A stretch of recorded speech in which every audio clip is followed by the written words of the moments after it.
I have often wondered, what is the point of having a bubble level on a scope? Obviously, it's something to do with really long range, accuracy, or precision.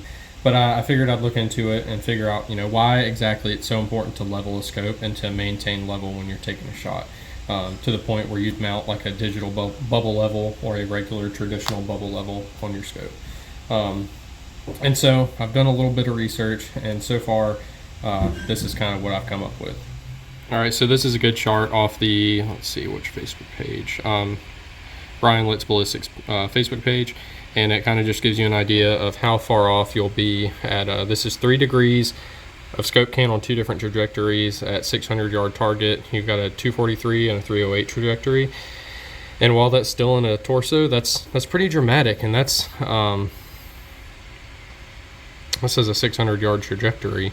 If you go down here, let's see, you've got your horizontal and vertical errors on each of these rounds, in particular at your different range. You can see there how far off you can be. Even at 600 yards, you're looking at almost 5 inches, and then you reach out to 1,000, you're looking at over a foot. Angles are exaggerated at distance, obviously. So, and then right here, air from can is proportional to how much elevation you have dialed. So the flatter shooting rounds are less affected at a given range, which basically means, so you've got an elevation and a windage adjustment. To give a visual aid of that, because this helped me a little bit, I will show you. So you have your elevation adjustment, which will make the up and down right there in your windage. There's your crosshairs in your scope. So you have to imagine, you have this hopefully zeroed while the gun is level.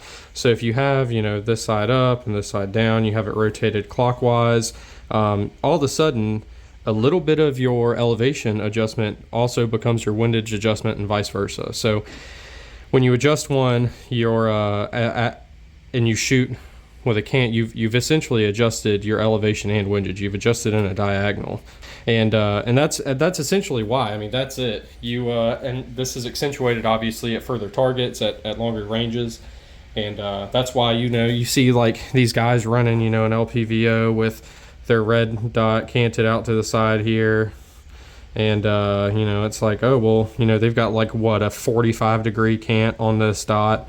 Why does it? It's just because it's at close range. It doesn't matter at that point. So, but if you think about it, so you really need your scope leveled to your gun, and then your gun leveled on your scope leveled on your target, and your gun leveled on your target. That's why it's such a benefit to have that level at range, because you have at, what was it, at 1,000 yards, it's at 16 inches, over a foot. You can be off at 1,000 yards, and even at 600, what is it at 500? You're 3 inches off. I mean, given that's probably fine out hunting and stuff, but if you're trying to take like long range precision shots for like a competition, obviously that's huge.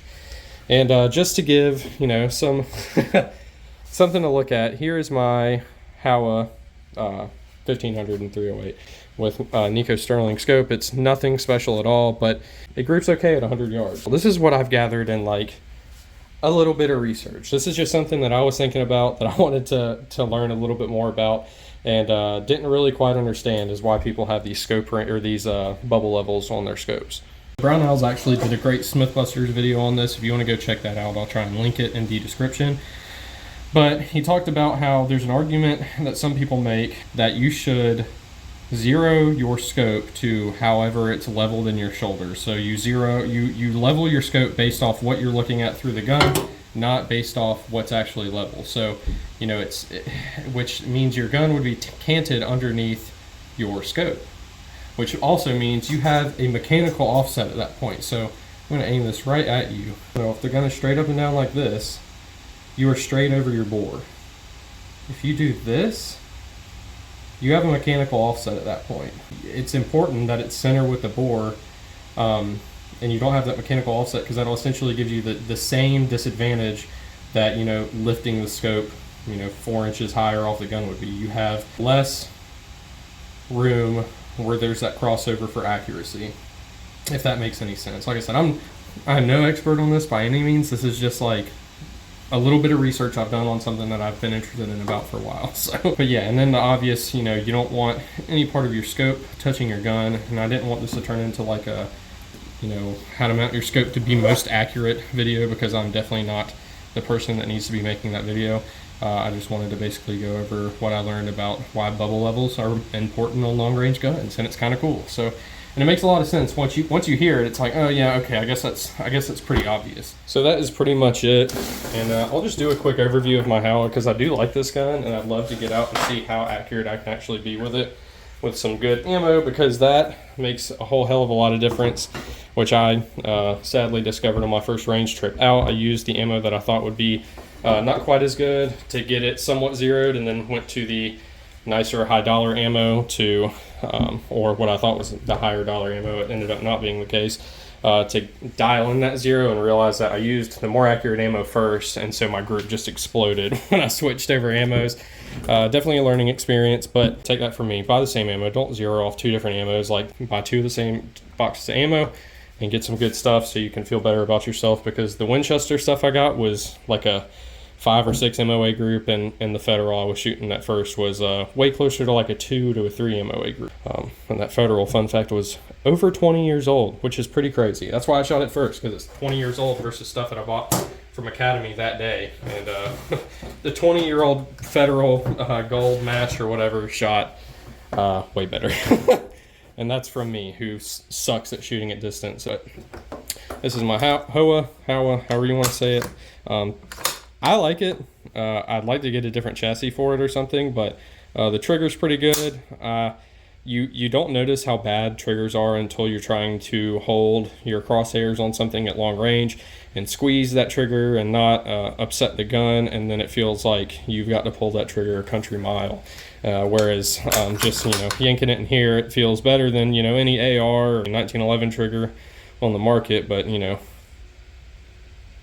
you're trying to hold that gun perfectly steady, and yeah, that all changes. So I might try and get into doing some more long range shooting here.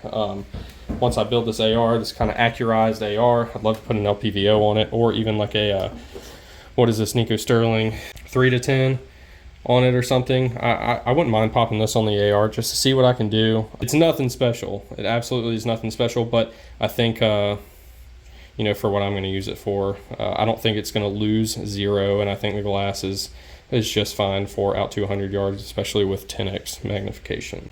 Anyway, that's it. That's pretty much all I wanted to talk about. I thought it was just cool to learn a little bit more about why a leveled scope on your gun, and then having that scope be level, or having the scope be level in space relative to, you know, how you're holding it, affects your shots at distance, and it affects it a lot more than I thought it would. So anyway, if you got anything out of this video, leave it in the comments, or if I got anything wrong, leave that in the comments as well.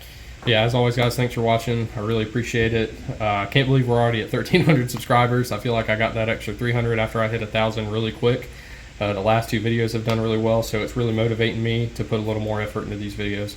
They're going out to more people than I ever thought they would, so I don't want to spread any kind of misinformation out there, for lack of a better phrase. But yeah, like I said, if I got anything wrong, don't hesitate to let me know in the comments.